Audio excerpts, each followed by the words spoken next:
Good morning. Welcome to Walking Boxing. It is Wednesday, May the 28th, 2025, and a big day for rugby league fans here in Australia. New South Wales versus Queensland, game number one. Excuse me. Big day ahead for all of them. It's always probably the biggest day on the sporting calendar for rugby league fans, I suppose, apart from grand final day. We're going to have it on in our pub tonight. I'm not sure how many will get there. I mean, we've got a local rugby league club that we sponsor. We're going to pop in, but we'll see how popular it is, I suppose, with the Blues and the Maroons, or what are they, the Cockroaches and the Cane Toads at it tonight. So for all the New South Wales and Queensland fans out there, I hope you have a good night. But don't forget, it's work tomorrow, so don't drink too much.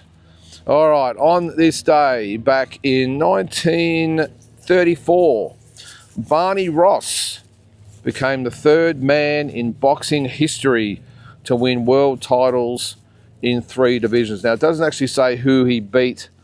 It just says that he became a 3-time world champion, the third. Now, I think, not sure how many 3-time world champions there was, or 3 weight division champions there was, but we all know who the first person to win the 4th world title belt in the 4th division was Thomas Hearns back in 1987, it was, when he beat Juan Roldan. He actually went up in weight and then came back down.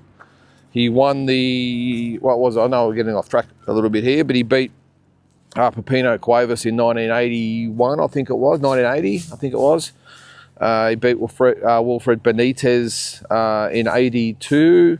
In 80, who did he beat? Oh, Dennis Andrews in 1987, and then Juan Roldan also in 1987 to win the, was it 87? What, I think it was, to win the middleweight belt. So not very often fighters go up in weight and then down, but Barney Ross, on this day, 3 divisions, 3 world championships, way back in 1934. On this day also, it is also the birthday of, in my opinion, Australia's greatest ever fighter, Jeff Fenech. So very, very happy birthday to Jeff Fenech.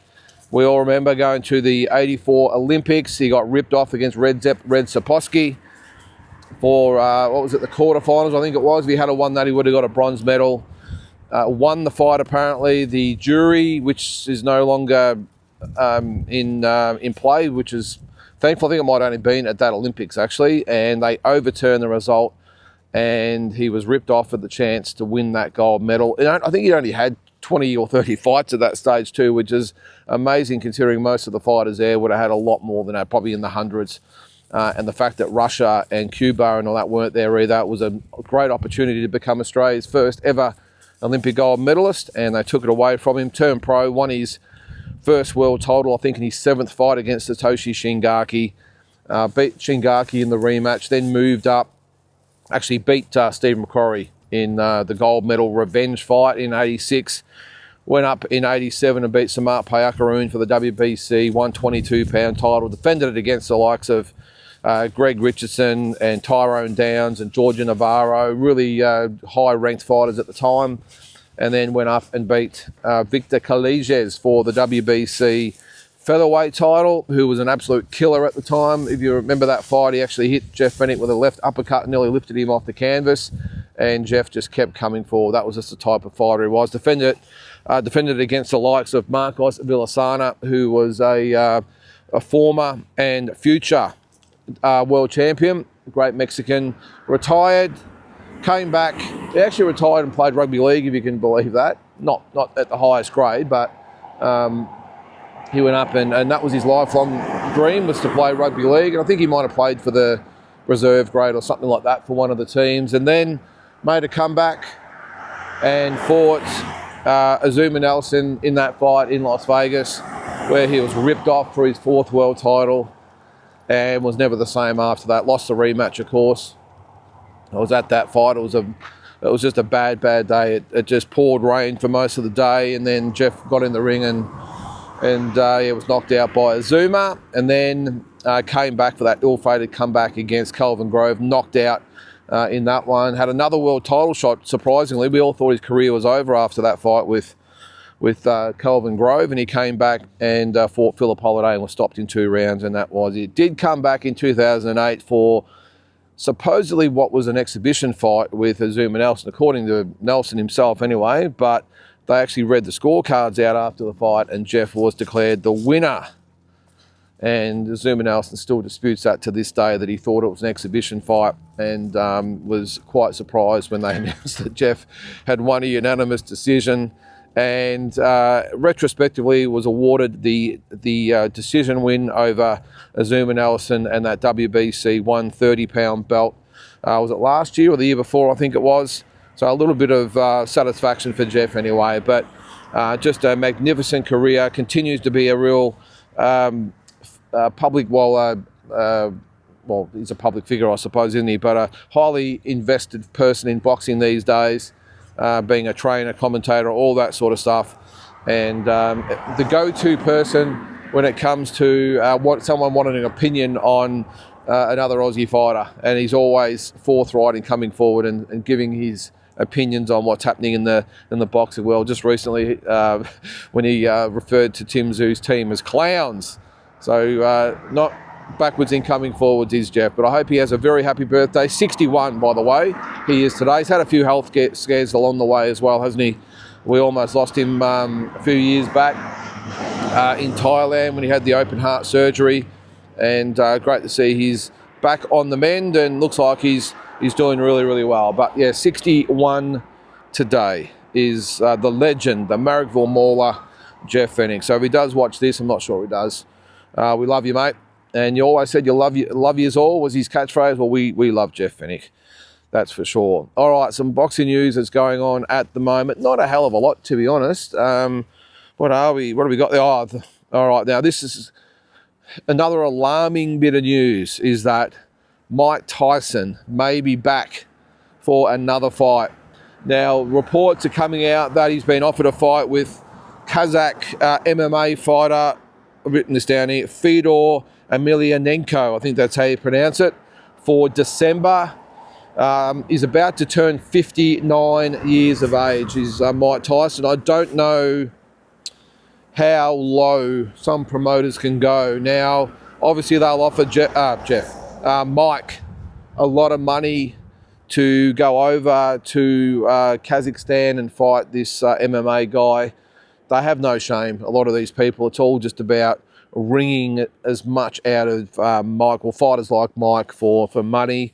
I would hope that I'm not sure what the Kazakh combat board's like over there, but they would laugh this off and say, yeah, not in a million years. It was bad enough that he got a license to fight Jake Paul. We all saw how that worked out. It looked like he was standing in a pool of cement, did Mike Tyson, and he was fighting underwater at the same time. Couldn't move the hands. It wasn't good. But the fact they're going to try and roll him out now, I don't know anything about this Fedor Emelianenko from Kazakhstan. But even if he's worth any, or he's legit in any way, that it could be bad for Mike. It's not like he's got Jake Paul in a stand-up fight and they're just poking around at each other, and Jake Paul pretty much carried him through. And you can believe that Jake Paul carried Mike Tyson. That's how bad it was. Now we've got an MMA fighter, and if he's a big heavyweight, obviously pretty dangerous with what they can do, the MMA guys. I would hate to see Mike really, hurt in that fight, which could happen. Again, I'm not sure of the rules and how the sanctioning bodies and the combat board works over there and the safety regulations, but well, not good. And I would think, first of all, Mike would just say no. I'm pretty sure he's got enough money these days that he doesn't need to do this. But as I said, the shame of some promoters out there and the people that allow it to happen, even his team and his family members from Mike's end, to say, Mike, please don't do it. I know Mike would be a stubborn guy and he's a grown man, he can do what he wants to do, but sometimes these fighters have to be saved from themselves. Now, it's not so much in the Manny Pacquiao category, of course. He's 13 years younger than Mike Tyson, and looks like he's really looked after himself, and he's in pretty good nick, and he's fighting a guy who is pretty limited in Mario Barrios.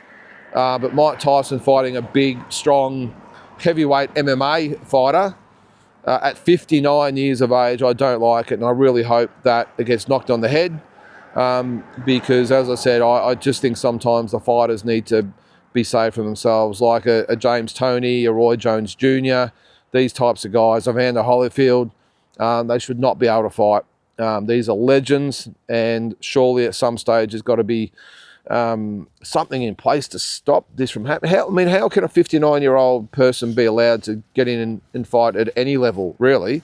I mean, that's why we have the Masters. And even in the Masters, there's been some real tragedies happen in the Masters where fighters have had heart attacks and all this sort of stuff. It's not good. It's not good at 59 years of age, whether you look after yourself or not. I don't think it should happen. So please, the powers that be, Mike Tyson himself, whoever's involved in maybe having this happen, please rethink and just say no, not going to happen. All right, what did I say? Pacquiao and Tszyu, the double header. Tickets go on sale on June the 3rd. There's going to be a press conference in LA on June the 2nd. I think I said that the other day. Well, if you're looking to go, tickets go on sale the next day, so June the 3rd. So I'll be over there. I'm not quite sure. I'll let you guys know when they come out what the pricing's going to be. I don't think it should be too bad. Although having Pacquiao on the card might be a little bit a bit different. But Tim Tszyu, when he fought Fundora last year, the tickets were quite reasonable. But as I said, having Pacquiao on the card might change things a little bit. But it's going to be held at the MGM Grand. Of course, the T-Mobile Arena is out of use. I think Lady Gaga's there that night. And so they're going to be at the MGM Grand. So it should be a big night of boxing. Can't wait. I'm heading off on July the 8th and heading to New York for the 2 fight cards over there. And then I'll be heading across to Vegas from there for that fight night. Now, I wasn't actually looking to maybe go at this stage, but when you've got 3 fight nights within a week of each other, yeah, sort of twisted my arm a little bit. I got a few frequent flyer points under the belt, so I thought I would make the track over there and have a look. Now, I've had a lot of people also asking about the boxing tours as well, the deep dive boxing tours. I'm looking at this stage for Crawford versus Canelo. I think that's going to be the first one. So that is September the 13th. So I'll have a bit more information coming soon, but it looks like that tour will start or will leave on Monday, September the 8th, and you'll land back in Australia on Tuesday, September the 16th.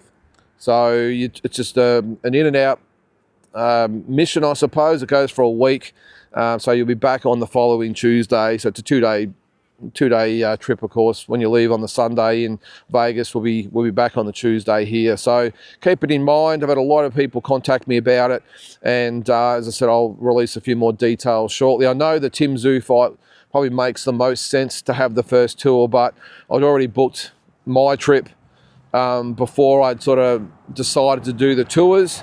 And I've got a few other bits and pieces I'm doing in between. And I'm away for 2 weeks, so I just thought probably not the ideal thing for a lot of people to go away for 2 weeks. 1 week, I'm assuming most people can do. Just to get your head around, I know I've mentioned it a few times on here, but again, with the cost factor, you would be looking at between $5,000 and $6,000 for the trip, depending on pricing of airfares and that sort of stuff. I'd have to just keep on top of it. But if you keep that in mind, between $5,000 and $6,000, that would include your airfares, accommodation, and your flight ticket.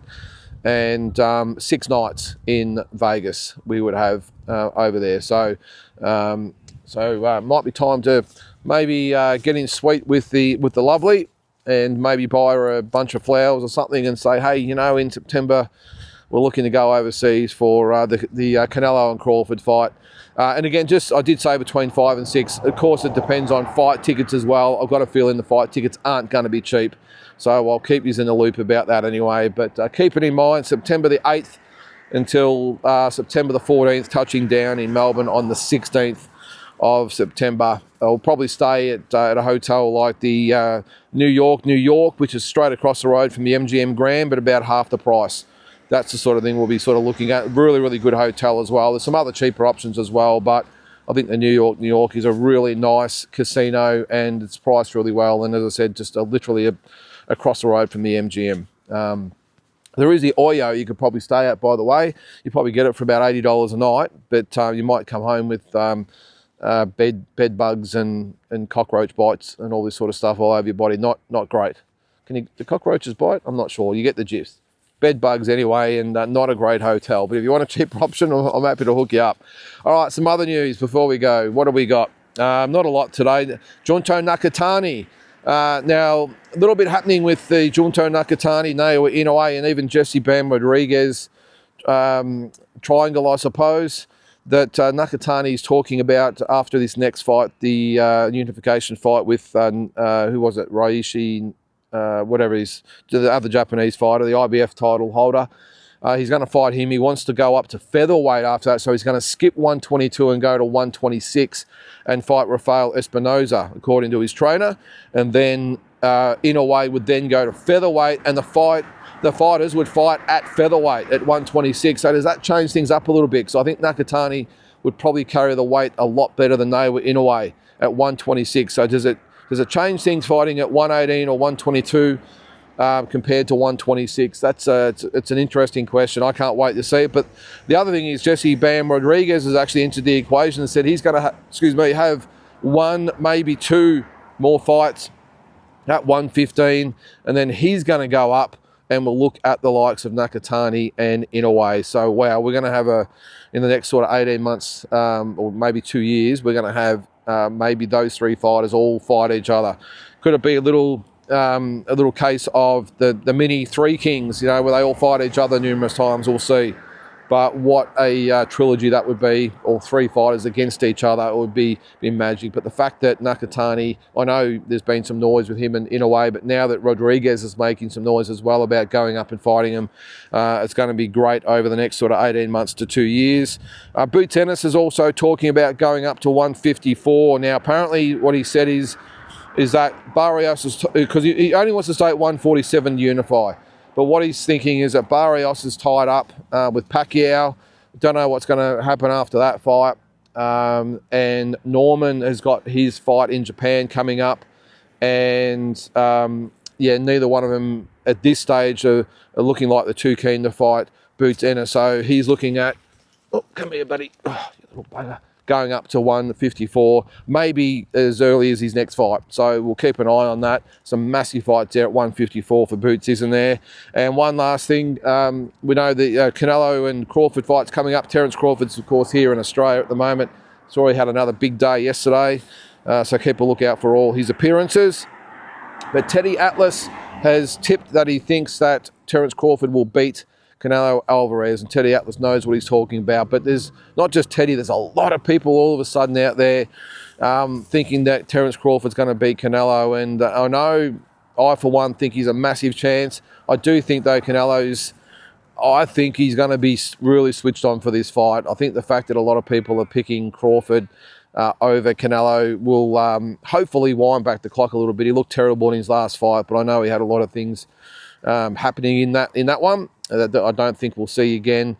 But will it be bigger than Mayweather-Pacquiao? I know I discussed this the other day because it just seems to be the constant talk coming out of everyone involved in the fight that it could surpass Mayweather-Pacquiao. I don't think it comes even close.